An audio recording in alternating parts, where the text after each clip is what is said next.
Hello नमस्कार दोस्तों। Career sprint India में आपका हार्दिक स्वागत करता हूं। आई होप सब बढ़िया होंगे, सब अच्छे होंगे। तो चलिए स्टार्ट करते हैं इस नए वीडियो के साथ। अगर हम बात करते हैं स्टाफ सिलेक्शन कमीशन की, तो स्टाफ सिलेक्शन कमीशन है स्टेनोग्राफर की ग्रेड सी और डी की वैकेंसियां निकाली है, जिसका नोटिफिकेशन इन्होंने 24 अप्रैल को रिलीज़ किया है। और अगर हम बात करते हैं तो इसके जो वैकेंसियाँ हैं वो 731 वैकेंसियाँ रखी जाने की मांग की गई है। और जिसका स्टैंडर्ड की बात करते हैं तो इसका बे जो है 10 पास या 12th पास का स्टैंडर्ड रखा गया है। अगर हम बात करते हैं इसकी 24 अप्रैल नोटिफिकेशन, तो जो इसकी एप्लीकेशन है, ऑनलाइन एप्लीकेशन की जो डेट है वो 24 अप्रैल 2026 से लेके 15 मई 2026 के बीच में रहने वाली है। और इसकी जो एग्जामिनेशन प्लान जो भी जुलाई और अगस्त में आपका एग्ज़ाम होने की उम्मीद है। तो हम बात करते हैं SSC post name stenographer grade C और ग्रेड डी की वैकेंसियाँ इसमें निकाली गई है। और जो टोटल वैकेंसियाँ हैं 731 वैकेंसियाँ हैं। और जो अगर आप इसके लिए अगर जो भी आप फॉर्म फिलअप करना चाहते हो तो फॉर्म फिलअप करने के लिए आप ssc.gov.in के ऊपर आप जा सकते हो और वहाँ से आप ऑनलाइन फॉर्म फिलअप कर सकते हो। अगर सैलरी की बात करते हो, इसका जो पे लेवल है 7th पे कमीशन के हिसाब से ग्रेड सी और ग्रेड डी, ग्रेड सी और ग्रुप बी के हिसाब से आपको रखा जाएगा। और जो अगर हम लोकेशन की बात करते हैं कि आपकी कहाँ कहाँ पोस्टिंग हुई, कहाँ कहाँ आप नौकरी कर सकते हो, तो ये ऑल ओवर इंडिया रखी गई है। आपकी कहीं भी पोस्टिंग हो सकती है। और अगर आपके एग्ज़ाम की बात करते हैं तो आपका एग्ज़ाम जो होगा कंप्यूटर बेस्ड एग्जामिनेशन होगा, जो आपका स्किल टेस्ट इन स्टेनोग्राफी का भी आपसे लिया जाएगा। और जो इसकी लास्ट डेट टू अप्लाई है, इसकी जो है 15 मई 2026 को इसकी लास्ट डेट रखी गई है। और अगर हम पोस्ट नेम की बात करते हैं, तो पोस्ट नेम जो स्टेनोग्राफर ग्रेड सी की वैकेंसियां हैं, तो उसके बाद स्टेनोग्राफर ग्रेड डी की वैकेंसियां हैं। जो सी की वैकेंसियाँ group B plus non gazetted और रहेंगे।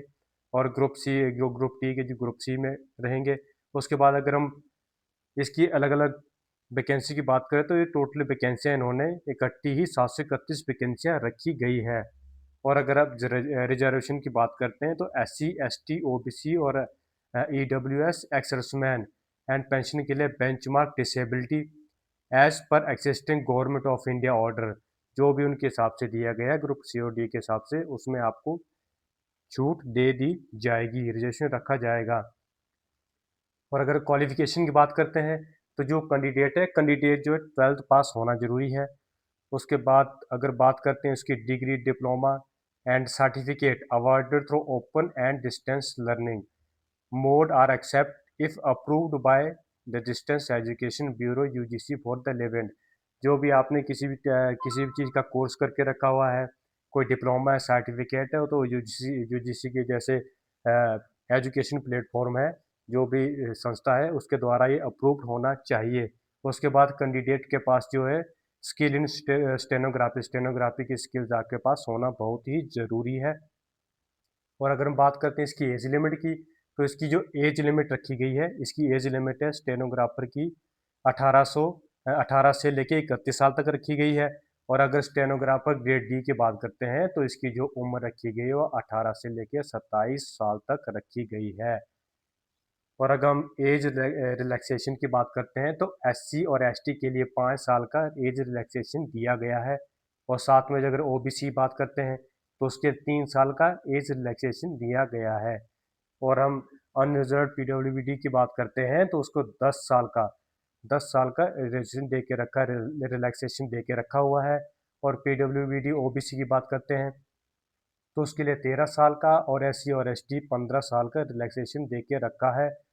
और अगर हम बात करते हैं एक्स सर्विसमैन की, तो एक्स सर्विसमैन जो है 3 साल आफ्टर डिडक्टिंग मिलिट्री सर्विस, उसके 3 साल के अंदर जब भी एक्स सर्विसमैन अपनी नौकरी छोड़ता है, जो भी उसकी आर्मी के अंदर अपनी आपकी सर्विस कंप्लीट होती है, कंप्लीट होने के आप 3 साल तक इसके अंदर अप्लाई कर सकते हो।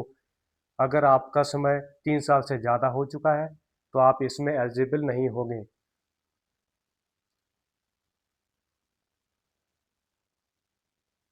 अगर हम बात करते हैं इसके एग्ज़ामिनेशन की, तो इसका एग्ज़ामिनेशन जो होगा वो कंप्यूटर बेस्ड टेस्ट होगा। उसके बाद आपसे जो इस क्या क्या क्वेश्चन पूछे जा सकते हैं, किस तरीके का आपका एग्ज़ामिनेशन आएगा। तो इसमें से आपके जो सब्जेक्ट होंगे वो जनरल इंटेलिजेंस एंड रीजनिंग के होंगे। इसके आपसे 50 क्वेश्चन पूछे जाएंगे और 50 नंबर का ही आपका पेपर होगा इस चीज़ का। और नेक्स्ट की बात करते हैं जनरल अवेयरनेस के, तो उसमें 50 क्वेश्चन और 50 नंबर उसमें आपके दिए जाएंगे। और अगर हम इंग्लिश लैंग्वेज एंड कंप्रहेंशन की बात करते हैं तो इसका आपसे कंबाइंड 100 नंबर का पूछा जाएगा, जिसके 100 क्वेश्चन होंगे। तो आपसे जो है टोटल 200 क्वेश्चन पूछे जाएंगे। हर क्वेश्चन का 1 नंबर होगा, जो आपका टोटल 200 क्वेश्चन 200 मार्क का होगा। और अगर हम बात करते हैं टेस्ट की, तो आपका टेस्ट के लिए 2 घंटे का समय दिया जाएगा। उसके बाद with section time of the 30 minute for part 1 and part 2 and 60 minute part for part 3. Question are objective type at MCQs and the paper is set in English and Hindi. इसका जो है दोनों में होगा, आपका हिंदी में भी आपको क्वेश्चन आ सकता है और इंग्लिश में भी आ सकता है। उसके बाद इसमें नेगेटिव मार्किंग रखी है 0.25%।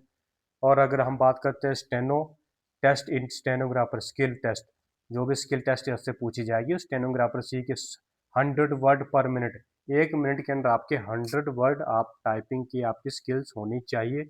और स्टेनोग्राफर डी के लिए अगर बात करते हैं तो उसमें 80 वर्ड पर मिनट की आपकी जो वर्ड टाइप करने की वो स्पीड होनी चाहिए। तो आप इसको देख करके आप एसएससी की वेबसाइट के ऊपर जा करके आप अपनी फॉर्म फिलअप कर सकते हो। आई होप ये वीडियो आपको अच्छा लगा होगा, तो वीडियो को लाइक करना ना भूलें। धन्यवाद, आपका दिन शुभ हो।